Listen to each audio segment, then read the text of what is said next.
자, 68쪽부터 72쪽까지 풀고 같이 한번 봐볼게요. 사인이 알아요? 네, 사망했어요. 여행 갔어요. 뭐가 어디 갔어요? 자, 문단 표시 하시고 중심 문장이랑 핵심을 봐볼게요. 여기서 이제 제주도에 대해서 나오죠. 우리가 이제 육지와 다르게 약간의 이국적인 이제 느낌을 주는 게 이제 제주도지, 그치? 그래서 여기서는 첫 번째 문장보다 이제 두 번째 문장을 중심 문장으로 볼게요. 그리고 핵심어는 제주도의 자연 환경입니다. 그래서 옆에 빈칸 제주도 쓰시면 되겠죠. 자, 제주도는 삼다도라고 하는데 여자돌 바람이 많다라는 이야기입니다. 그래서 이러한 제주도의 특수성 때문에 제주도에는 육지와는 다른 제주도만의 주거 형태가 만들어졌는데 먼저 제주도의 초가집은 바람이 많이 부는 환경에 잘 견디도록 지어졌는데 육지의 초가지붕이 재료들을 그대로 엮은 것에 비해 제주도의 지붕은 바람이 쉽게 날아가지 않도록 새끼줄을 그물처럼 사용했대요. 즉 새끼줄로 재료들을 엮을 때 물고기를 잡는 그물처럼 엮었고 새끼줄로 지붕을 감싸 고정시켰대요. 또한 육지의 초가지붕은 집, 갈대, 왕, 골띠, 풀 등의 재료 가운데 주로 짚을 이용해서 만들어졌으나 제주도의 초가지붕은 짚이 아니라 주로 뭐로? 억새로 이제 만들어졌는데 그 이유는 제주도가 벼농사 짓기에는 적합하지 않다라는 거죠. 물이 막 계속 다 빠지니까. 그래서 볏짚은 매우 귀한 재료여서 억새와 같이 쉽게 구할 수 있는 재료로 만들어졌다라는 내용입니다. 그래서 여기서는 환경에 따라서 뭐가 달라졌다 이 말이야. 주거 형태가 달라졌다라는 내용이죠. 그래서 이 문장이 중심 문장, 핵심어는 제주도만의 주거 형태라고 보시면 됩니다. 자, 3문장 가볼게요. 또한 흙벽이 대부분인 육지의 초가집과 달리, 그러니까는 전체적으로 설명 방법이 대조라고 보시면 되겠죠. 제주도의 초가집은 흙벽 바깥에 돌을 더 쌓은 형태인데 이는 제주도에 돌이 많기 때문이기도 하지만 바람을 막기 위해서 만들어진 것입니다. 그래서 집을 둘러싸고 있는 돌담은 육지의 담보다 평균 26cm가 높아 바람을 막는 데 큰 도움을 주는데 이때 사용하는 돌 역시 육지에서 보기 힘든 현무암이래요. 검은색에 홈입하여 있는 현무암은 화산의 폭발로 만들어진 것으로 육지에서는 거의 볼 수 없어서 요즘에는 이제 현무암을 마련해서 디저트 같은 거 많이 만들죠, 그쵸? 그 모양을 본따가지고. 그래서 이런 식으로 제주도의 초가집은 육지의 초가집과는 매우 다른 모습으로 완성됐다라는 내용이네요. 핵심어 제주도의 초가집입니다. 그리고 초가집뿐만 아니라 뭐도 나왔어? 돌담에 대해서 나왔죠? 그러니까 돌담이고 이처럼 제주도의 초가집은 제주도의 자연적 환경을 고려해서 만들어졌음을 알 수 있다라는 내용입니다. 핵심어 제주도의 초가집 그대로예요. 자, 답 확인해보자. 1번의 초가집이고요. 여기서 적절하지 않는 것은 미래에 대한 전망? 없죠? 아닌 거 2번이네요. 됐습니까? 두 번째 거 지문 이어서 볼게요. 자, 소금에 대해서 나옵니다. 자, 사람이 살아갈 때 없어서는 안 될 것 중에 하나가 바로 소금이죠. 사람의 혈액 중 0.9%가 염분으로 구성되어 있다는 사실만으로도 사람의 생존에 소금이 얼마나 중요한지를 알 수 있는데, 그런데 만약 소금 섭취량이 부족해지면 어떨까? 우선 식욕이 떨어진대요. 그리고 더 부족해지면 무력감과 피로감 그리고 불안감도 느낄 수 있대. 그만큼 소금이 우리 몸에 없어서는 안 되는 중요한 요소다라는 내용이네요. 핵심어 소금이고요. 옆에 빈칸도 소금이죠. 이렇게 중요한 소금은 동서양을 떠나 인류의 역사에 아주 중요한 위치를 차지해 왔는데 인간에게 꼭 필요한 소금이 나는 곳은 한정적이기 때문이에요. 이미 선사시대부터 소금을 얻을 수 있는 소금 호수, 소금 바위가 있는 장소가 교역의 중심지가 되었고 산에서 사냥을 주로 하며 사는 사람이나 땅에서 농사를 짓는 사람들은 그들이 잡은 짐승이나 농산물을 소금과 교환하기 위해서 소금이 나오는 곳으로 모이게 됐대. 결국 소금을 얻기 위해서 시장과 길 그리고 도시가 만들어졌다라는 내용이네요. 그래서 그만큼 중요한 역할을 한 게 소금이다라는 내용입니다. 소금을 판매하면 돈을 벌어들이고 사람들도 효과적으로 통제할 수 있었기 때문에 중국 진나라의 황제인 진시황은 소금을 국가에서만 판매하게 했대. 진나라가 망한 뒤에 한나라에서 이를 폐지했지만 흉노와 싸움에서 돈이 필요해지자 다시 국가가 관리했다라는 거죠. 한편 유럽에서도 전쟁을 하기 위해서 꼭 소금이 필요했는데 왜냐면 식량을 보관하기 위해서 특히 이제 뭐 생선이나 우리는 또 소금이 없어서는 안 되죠. 우리나라 음식만 봐도 뭐 생선 절임 같은 거 아니면 젓갈 아니면 이제 김치 같은 것도 다 소금이 필요하잖아요. 그치? 그만큼 소금이 중요한 역할을 했다라는 사례가 나왔어요. 어떤 사례? 중국의 사례와 유럽의 사례가 나와 있다라고 보시면 됩니다. 그래서 여기가 두 문장의 중심 문장, 핵심어 소금입니다. 이렇게 중요한 소금은 습기를 머금으면 쉽게 뭉친다는 단점이 있는데 조이 몰튼이라는 사람이 1911년 탄산과 마그네슘을 이용하여 습기에 쉽게 뭉치지 않는 소금을 고안했고 소금 대중화를 이끌었대요. 그는 몰튼 솔트 컴퍼니를 세웠으며 현재는 미국인이 사용하는 소금의 대부분 이 회사에서 나온대요. 그래서 여기서는 누가 조이 몰튼이 뭘 가져왔다? 소금의 대중화를 갖고 왔다 라고 보시면 되겠죠. 핵심어 소금의 대중화입니다. 옆에 빈칸도 대중화고요. 됐을까요? 네. 자, 3번에 적절한 말 순서대로 소금, 그치? 자, 4번에 알맞지 않은 거요. 여기서는 발전 과정은 안 나와 있지? 3번이고요. 5번이 알맞지 않은 것은 여기서는 소금을 어떻게 생산하는 것까지는 안 나왔죠? 2번. 특히 그치 2번이고요. 생산하는 뭐 기후까지는 안 나왔고 6번에 소금이 그만큼 중요하다는 거 나오지 그치? 3번이고요. 그리고 7번에 적절하지 않는 것은 국민들 내용 안 나오죠 그쵸? 2번입니다. 어휘 바로 가볼게요. 순서대로 염분 지형, 대중화, 절충안, 그리고 도출, 교역, 한정적. 우리 주아는 동그라미 하는 재미야. 쌤, 지 혼자 막 뻥 때려요. 그리고 니은, 그리고 리을, 디귿, 기역이고요. 무력감, 허탈감, 상반되니 반대되니 확보된 건 얻는 거. 됐습니까? 될까요? 숙제 내줄까? 아니야. 아, 내일 단어도 있는데. 아니죠. 알았어. 쌤 전화해봐야 돼요. 전화가 지금 그놈의 히든키. 첫 번째예요 이번에 저요. 1100개라고? 네. 1100개를 어떻게 시험 봐? 잘. 그러니까. 누적이지. 누적. 네. 한 마리 봐야 돼 이번에. 그러면 하루에 몇 개씩 봐? 200개. 200개요? 50개씩 플러스 돼요. 120개 플러스 80개 아니 100개 한 220개 230개. 어떻게 200개를 보지? 아니, 근데. 저 오늘도 누적되는 그거 거니까 계속. 했던 거 하는 거니까. 네. 근데 한 60개만 누적된 거하고 다른 거 다 세운 거예요? 그러니까. 쉬워요. 그러면 하루에 몇 개씩 누적되는 거야? 60개씩. 60개? 그럼 하루에 60개씩 외우는 거야? 하루에 120개. 너는 대단하다. 아니다. 140. 보통 영어학원 지금 다 그래요? 아니요? 여기만 그래요? 저렇게 누적되진 않는데 왜오느냐? 와, 아마. 보통 한 30개에서 50개 외우던데. 쟤는 왜 이렇게 열심히 잘까? 상현이 몇 개씩 외우니? 나 진짜 열심히 사는 게 아니라 그냥 60개? 얘는 자는 거야. 안 잔다고. 자, 문화 오케이. 91쪽 펴세요. 아, 쌤 근데 저 배경화면 너무 현실없는데요. 좀 그거 안 돼요? 왜 자꾸 내 배경화면 내 배경화면이니까 바꾸라며. 그래서 내가 바꿨잖아요. 머리 떨어지는 거. 내 배경화면이 별로라며요. 그래서 바꿨는데 왜 이렇게 불만인 거야? 아니 저기 머리가 나오려고 말려고 한 상태에서. 알았어. 내가 또 원상 볼게. 알았어.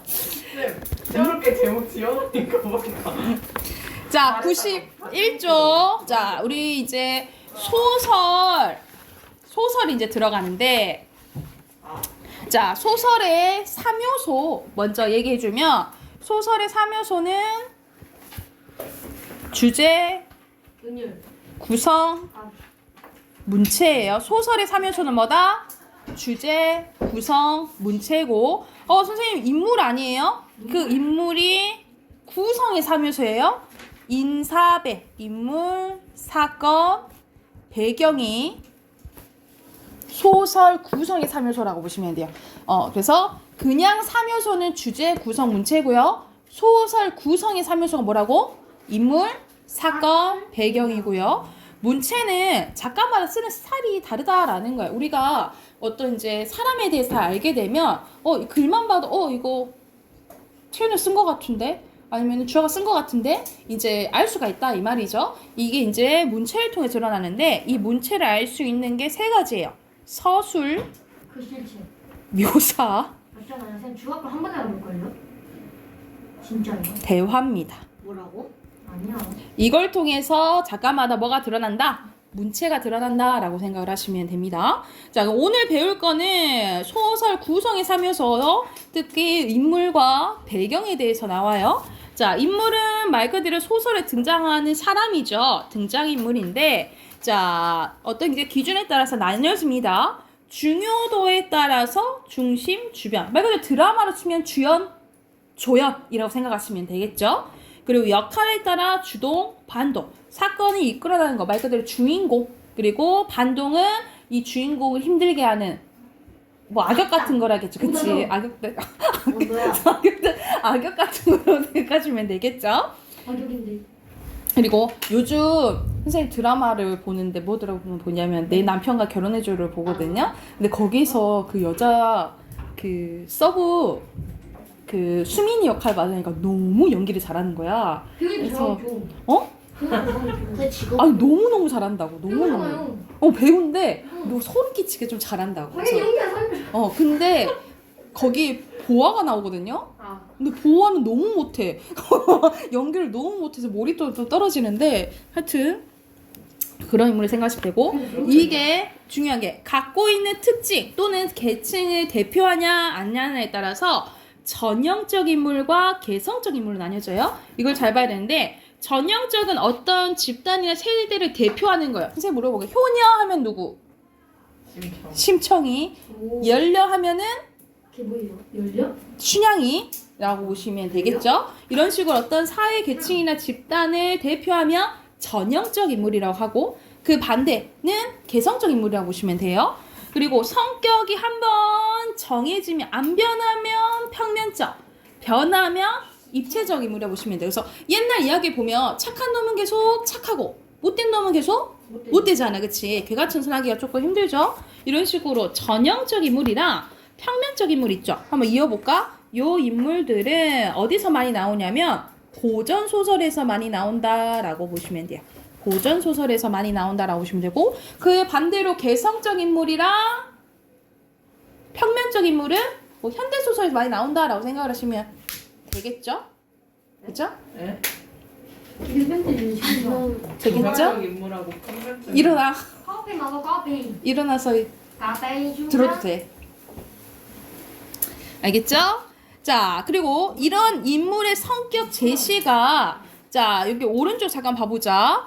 직접적으로 제시될 때도 있고요. 간접적으로 제시될 때도 있어요. 자, 직접 제시는 서술자. 우리가 소설에서 말하는 사람이 서술자죠? 이 서술자가 그는 정말 다정하고 그럴 리가.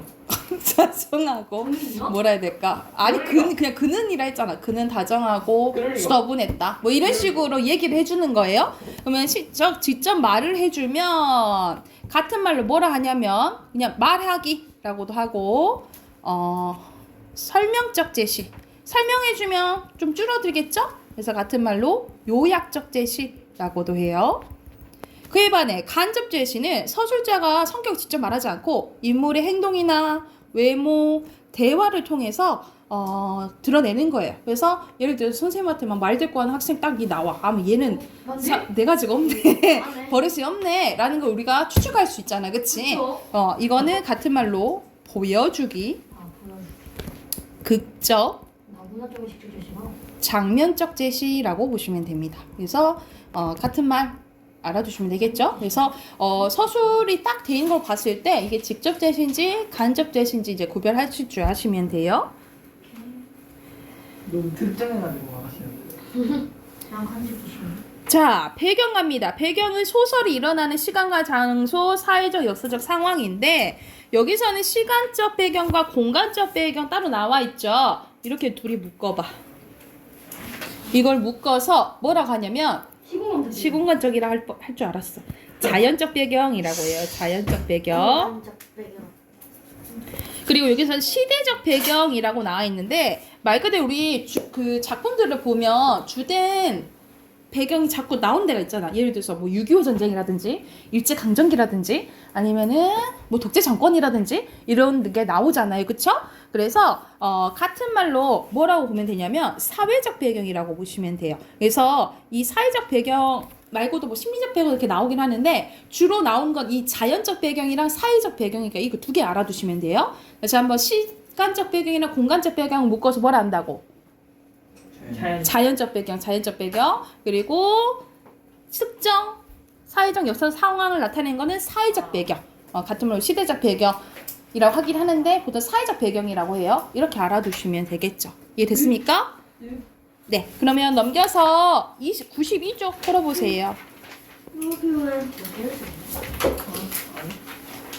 해봅시다. 92쪽. 자, 여기서는 엄마와 할머니 당연히 주인공이지 중심 인물이고요. 말다툼하는 장소는 베란다죠. 베란다 여기 내놨다 있으니까 할머니는 전통적인 삶의 방식을 따르려는 게 보수적인 그 전에 전형적인 인물이라 보시면 되겠죠. 대표하는 거니까.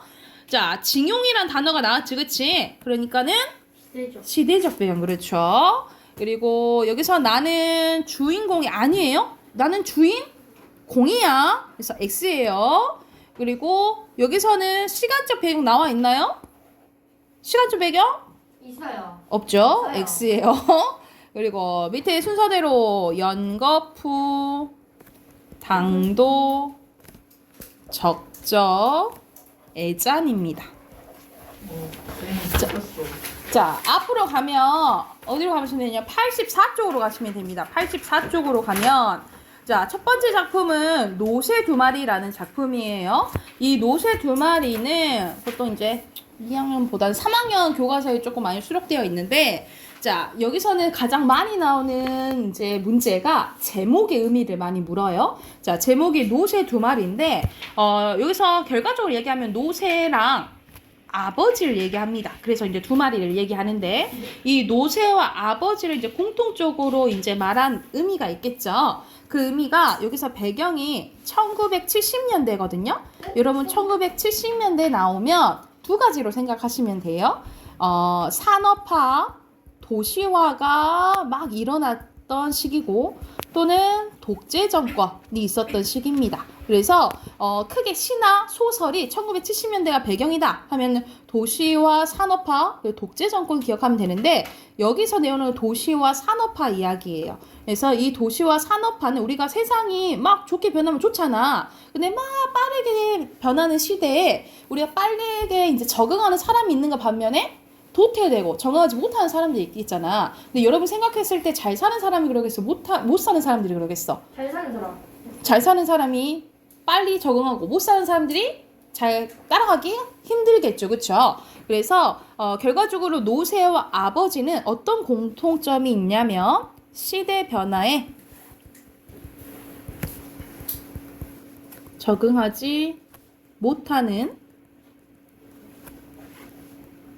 소외된 존재라고 보시면 돼요. 그래서 이 작품이 나오면 가장 많이 문제가 제목의 의미입니다. 제목의 의미고 이 노새와 아버지 이제 공통점을 많이 이제 묻는 문제가 나와요. 이제 알아두시고 본문 한번 봐볼게요. 아버지가 돌아온 것은 통행금지, 그때는 통행금지가 있었다는 거죠. 통행금지 시간이 거의 다 돼서였다. 이 상황은 뭐냐면 이 아버지가 노새를 이끌고 연탄 배달했던 사람인데요. 연탄 배달. 근데 오르막길을 막 가다가 미끄러져서 이 마차와 노새가 분리가 된 거야. 그래서 노새가 막 도망가요. 그래서 밤새 하루 종일 나랑 아버지가 막 노새를 찾는데 찾지 못한 상황이 생각하시면 돼요. 그러면 완전히 연탄 배달하려면 노새가 필요하잖아. 그러니까 노새는 완전 생계 수단이잖아요. 근데 이 생계 수단을 이제 잃어버린 상황이라 생각하시면 돼요. 통행금지가 뭐예요? 12시 이후로 밖에 못 다녀요. 이야. 왜요? 그래서 땡땡땡 잘 그거 아시네. 있으면 저는 잘 아시네. 저는 그런 거 없었죠. 자, 9시인가? 자 예상한 일이지만 아버지는 빈몸이었고 형편없이 힘이 빠져 있었다. 그때까지 식구들은 아무도 잠들지 않았다는 거죠. 작은 형도 일이 일인지라 기타도 치지 않았고 죽은 듯이 방 안에 처박혀 있었대요. 아버지를 보고도 아무 말도 하지 않았다. 다만 할머니만이 이제 오니 네, 그뿐 아버지는 말이 없었대요. 그러고는 어머니가 보아온 밥상을 한 옆으로 밀어놓고는 쓰러질 방 한가운데 들어눕고 말았다. 아버지는 지금 내일부터 당장 벌이가 나갈 수 없는 아픔보다도 길들여 키워온 노새가 가여워서 저런지도 모르겠대. 그래서 여기서는 나가 이제 아버지를 관찰하면서 나오거든요. 그래서 시점이 1인칭 관찰자 시점이라고 보시면 됩니다. 자, 아버지는 원래가 마부였는데 말을 원래 끌었었어. 서울에 올라오기 전 시골에서도 즐거운 말마차를 끌었다. 어쩌다가 소달구지를 끈 적이 있긴 하지만 얼마 가지 않아서 도로 말마차로 바꾸곤 했다. 그런 아버지였으므로 서울에 올라와서는 내 말마차 하나로 내내 말마차 하나로 견뎌왔었는데 어떻게 마음 먹었는지 노새로 바꾸고 만 것이다. 노새나 말이나 요즘은 그놈의 삼륜차, 그러니까 차가 생긴 거죠. 그러니까 이 시대적 변화에 맞지 않는 거지, 노새나 말이나. 아버지 일감이 자칫 줄어든 듯 했다. 웬만한 오르막길을 끄떡없이 오르고 웬만한 골목 안 집까지 드르륵 들이닥치니 아버지의 말마차가 위협을 느낌짓도 했고 사실 일감을 빼앗기기도 했다라는 거죠. 다음날 나는 아버지와 함께 노새를 또 찾으러 다녔지만 결국 노새를 찾지 못해요. 정처 없이 걷다가 들어선 동물원에서 또 다른 노새를 보게 되는데 아빠랑 노새는 좀 닮은 것 같은데? 이런 이제 생각을 하게 됩니다. 그리고 동물원에 나온 후 대포집에 가서 아버지는 이제 술을 마십니다. 그리고 뭐라고 대답을 하냐면 이제부터 내가 노새다 라고 얘기를 해요. 그럼 내가 노새라는 것은 내가 노새처럼 일을 하겠다 이 말이잖아, 그치? 그래서 여기에서 뭘 알 수 있냐면 가장의 희생. 그치? 맞아.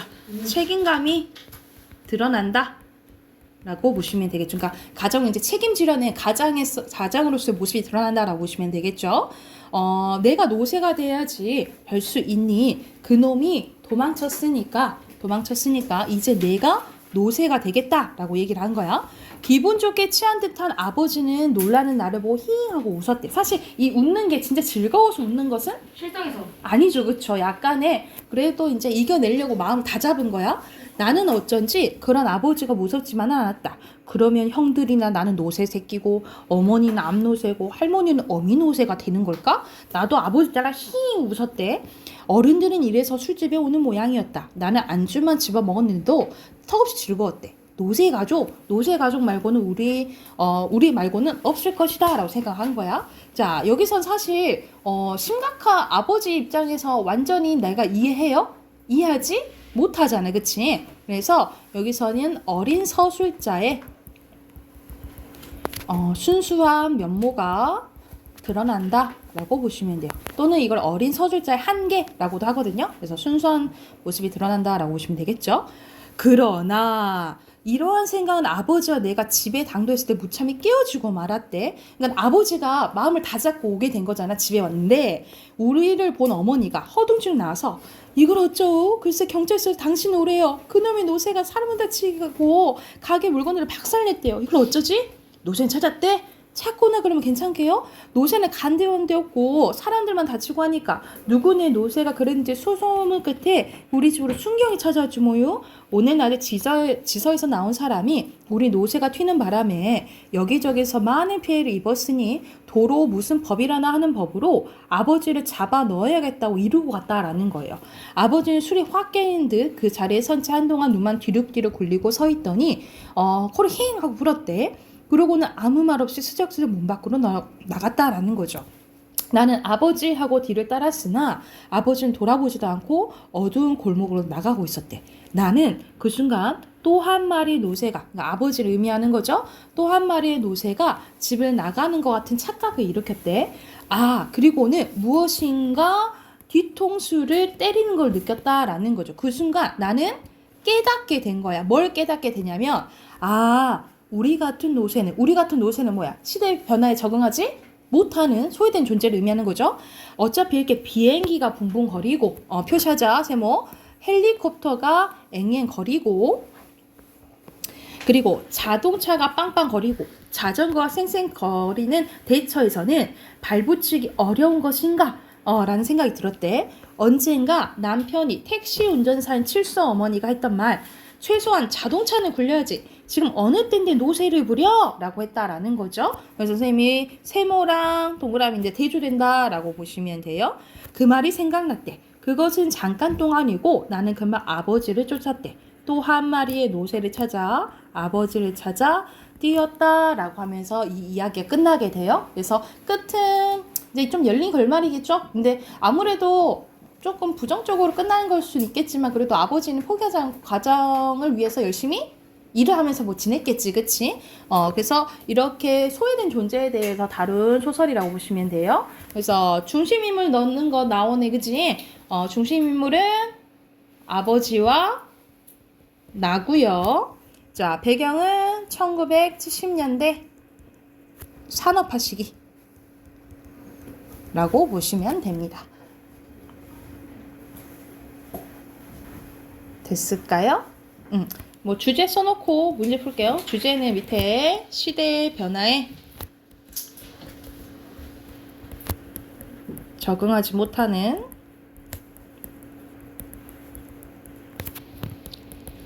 가난한 사람들의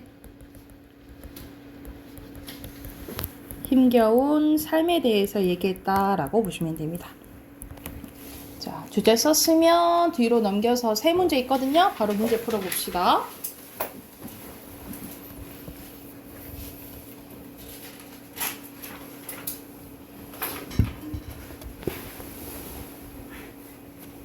이렇게 웃어. 웃긴가 봐.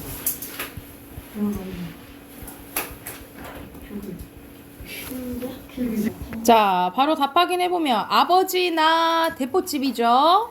네. 자, 여기서 알맞지 않은 것은 2번. 한 장도 아니지, 그치? 대포집 갔다 이제 집으로 오죠?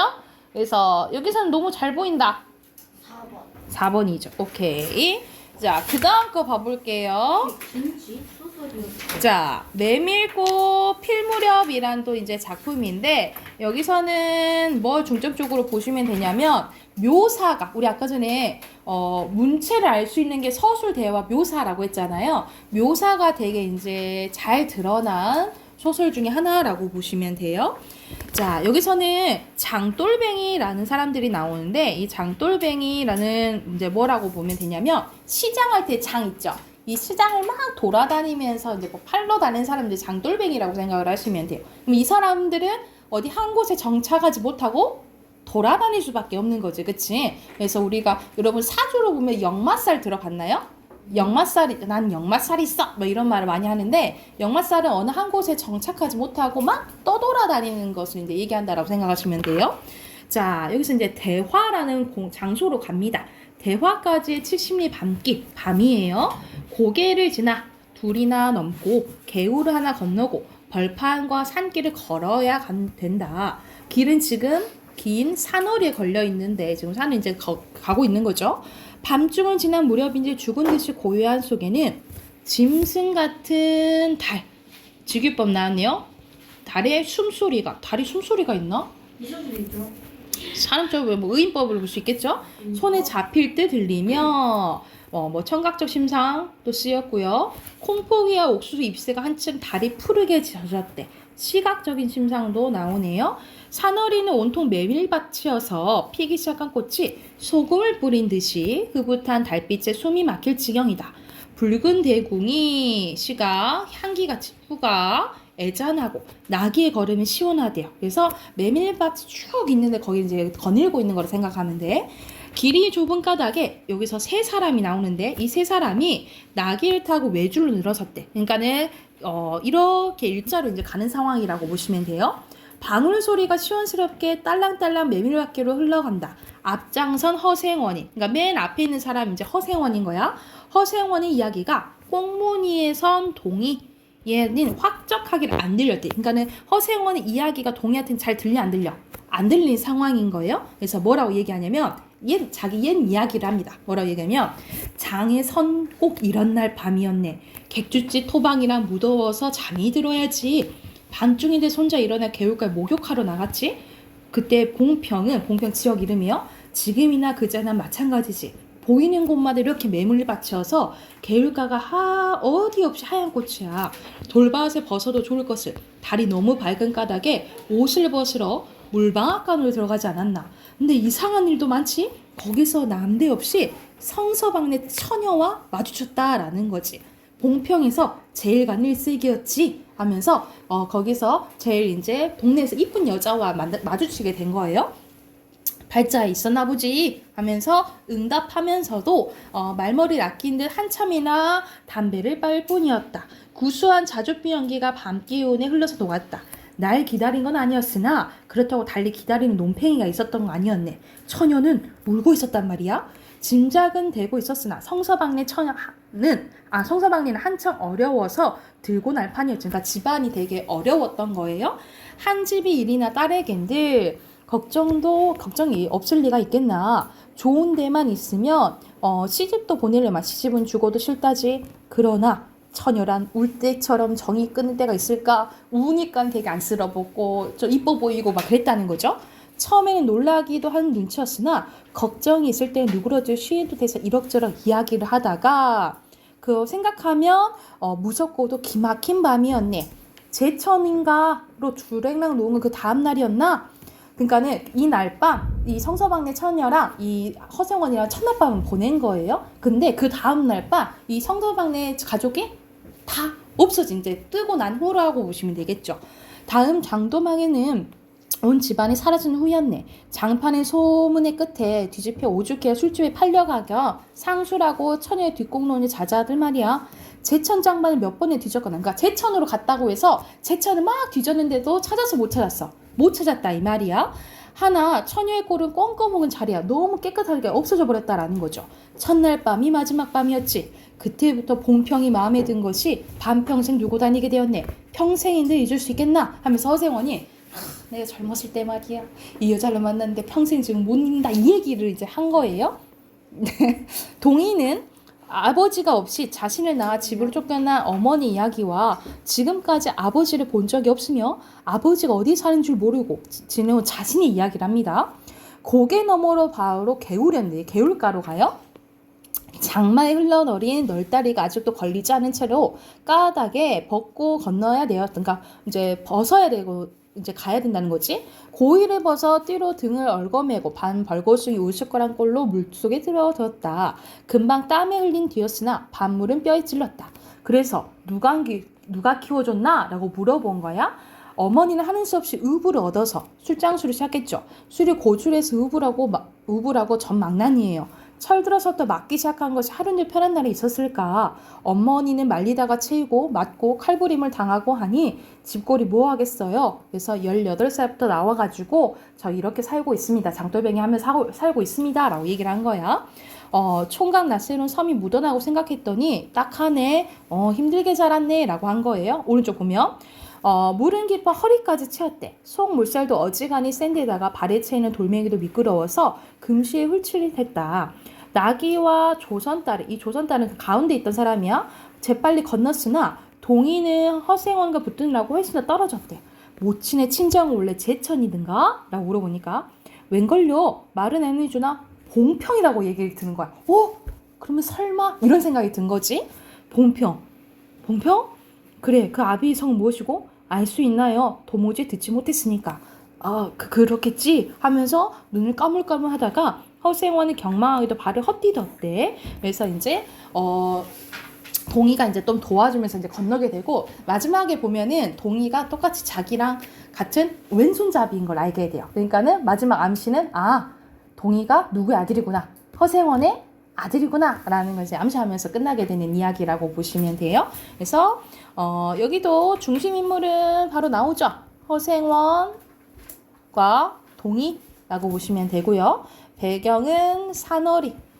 개울 건넜지? 개울 이제 밤이라고 보시면 되겠죠. 자, 그래서 여기서 주제 써놓고 이것도 해당하는 문제 쓸게. 길 위에서 살아가는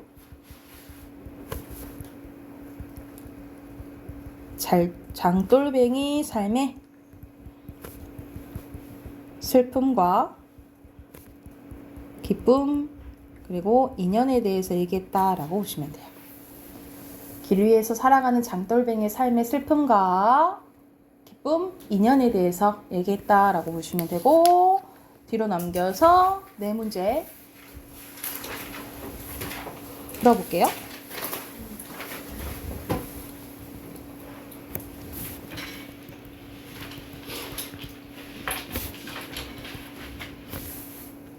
자, 답 확인해 봅시다.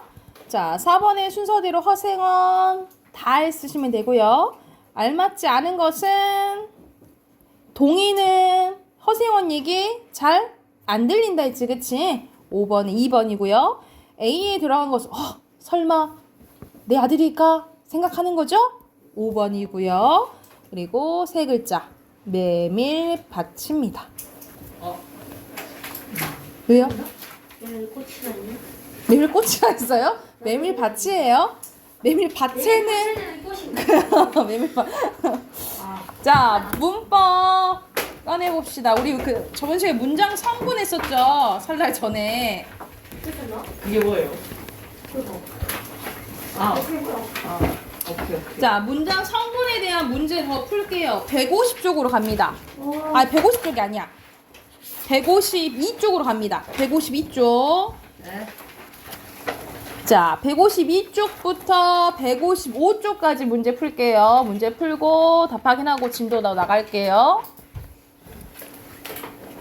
난 커피 마셔. 어제. 자, 같이 한번 봐봅시다. 자, 주어 서술어 꼭 있어야 되지만 생략 가능하죠.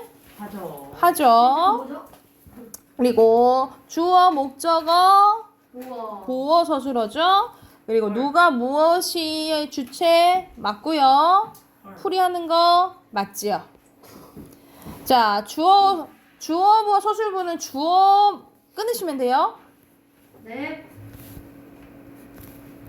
이렇게 끊으시면 되겠죠. 이게 제일 쉽다. 그렇죠? 문장 성분 그는 관형어 그린다 서술어 새가 주어 와. 귀여운 관형어 간식을 목적어 와, 쌤 너무 잘게 쓴다. 뭐 다 써야죠, 쌤 저거까지. 너나 잘해. 저는 썼어요. 저까지 했잖아.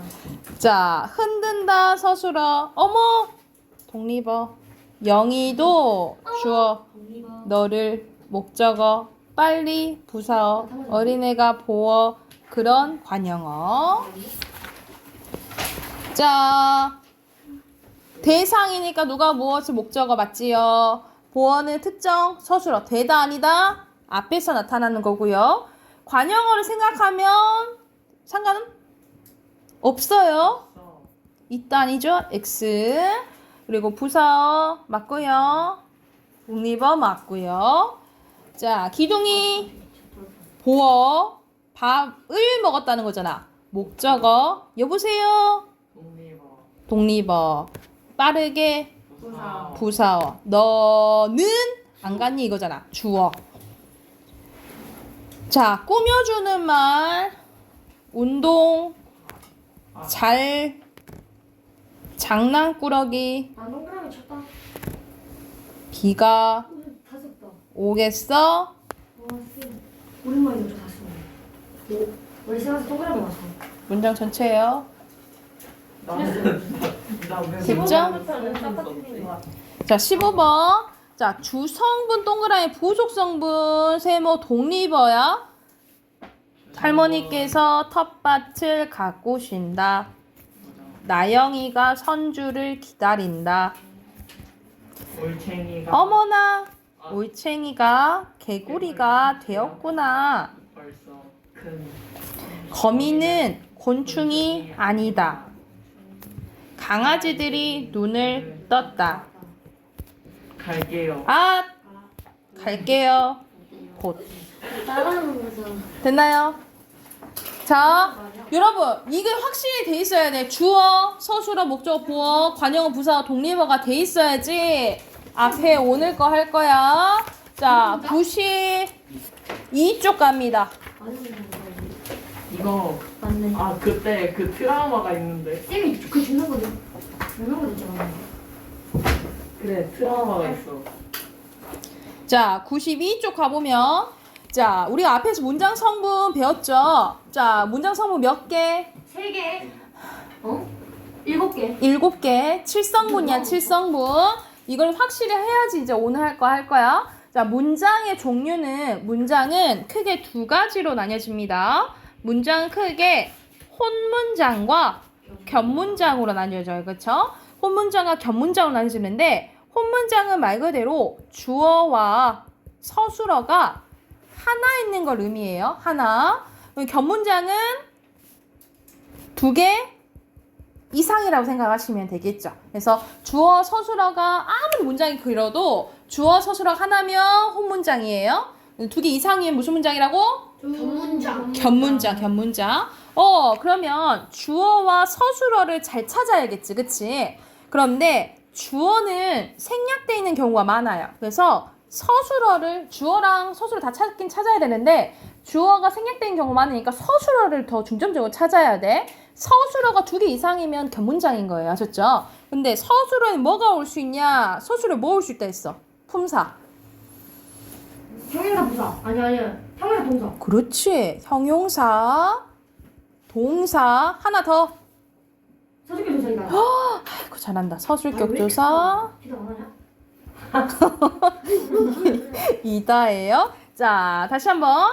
자, 서술에 올 수 있는 게 뭐? 형용사와 동사와 서술격 조사 이다야. 그래서 이것 중에 2개 이상이면 무슨 문장이라고 보시면 돼요? 전문장. 겹문장이라고 보시면 돼요. 겹문장.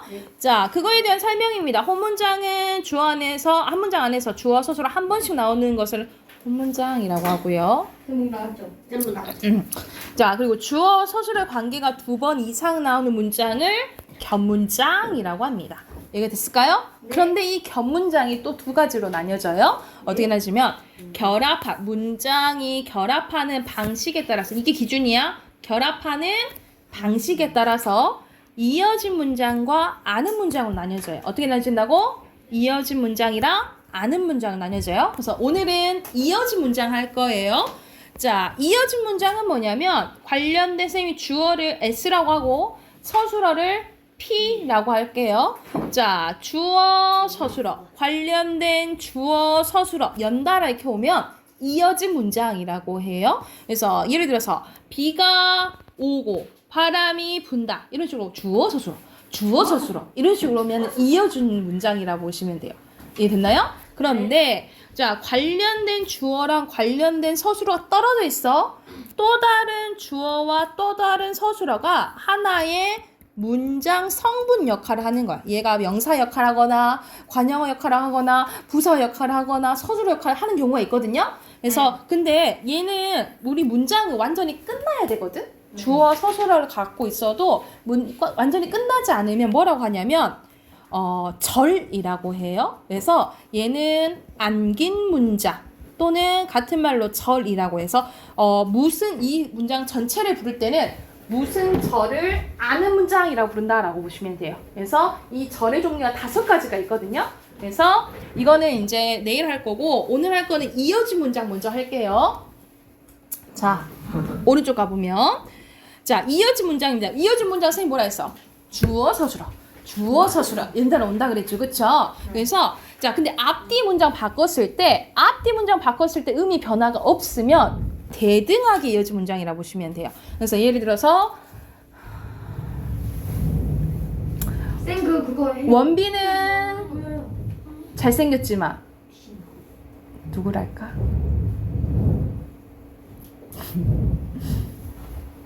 장동건은 못생겼다라고 예시가 있다 해보자. 그러면 앞뒤 문장 바꿔볼까? 장동건은 못생겼지만 원빈은 잘생겼다. 앞뒤 문장 원빈 잘생겼나? 바꿔도 앞뒤 문장 바꿨을 때 의미 변화가 있나요?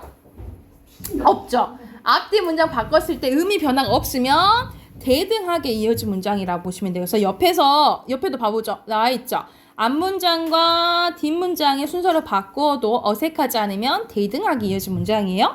근데 이 힌트를 알 수 있는 게 뭐가 있냐면, 자, 고 동그래 놓을까? 이게 앞 문장과 뒷 문장이 이어주는 연결어미예요. 얘를 연결어미라고 해. 그래서 고나 며가 나오면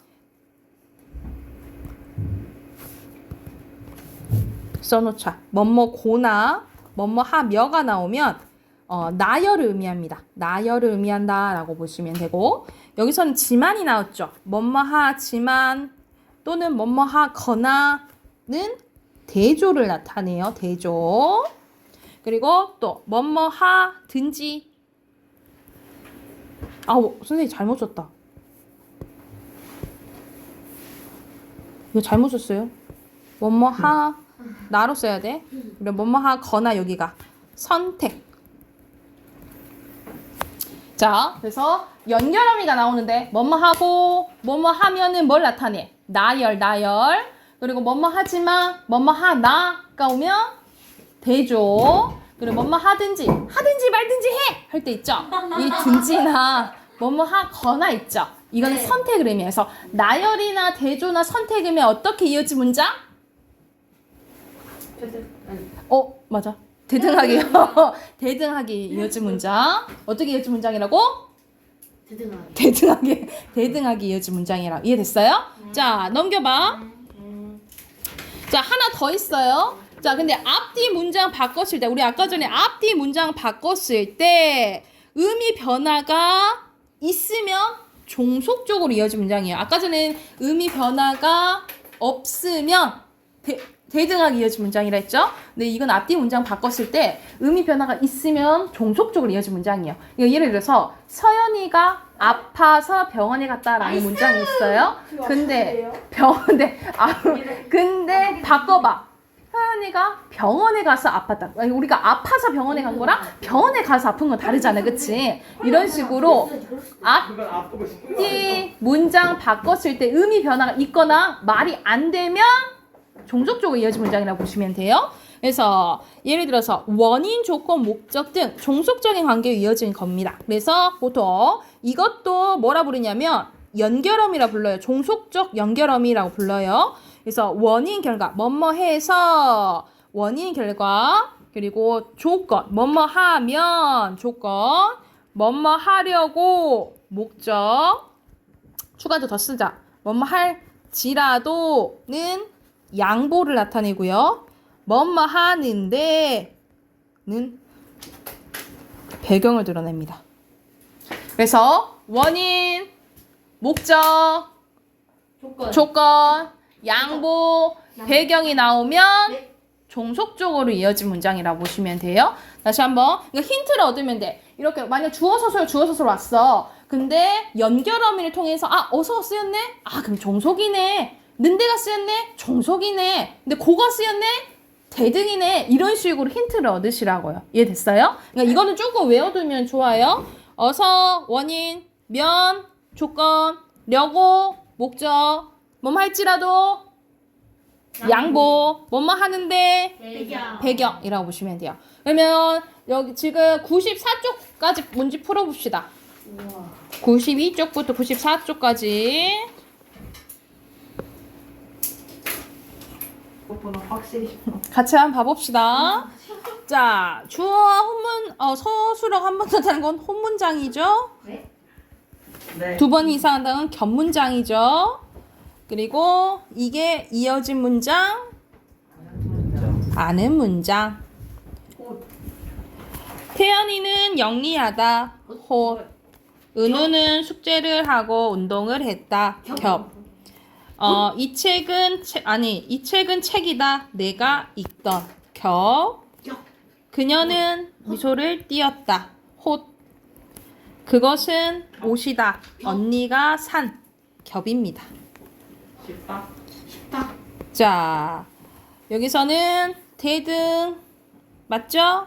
네. 고지만 필요 없어요. 뭐야? 지만 같은 말이 필요하죠? 대조적일 때는 뭐야? 대조적일 때뿐만 아니라 다른 때도 상관 다 이을 수 있죠? 네. X. 해가 뜨고 뜨고 바람이 분다. 나는 키가 크지만 크지만 동생은 키가 작다. 경수는 축구를 잘하고 잘하고 지민은 농구를 잘한다. 밑에 순서대로 니은, 기역, 니은이죠? 지만, 고, 나니까. 자, 94쪽 갑니다. 종속은 의존적이에요. 그리고 면은 조건이죠? 뜨니까 원인, 하면 조건, 풀리려고 목적. 여기서는 배러 간 거죠. 종속, 고, 대등이죠. 흐리니까 원인이죠. 오, 까지입니다. 자, 여기까지 하고 숙제는 내일 단어 외워오세요. 아셨죠? 네. 여기까지 합시다.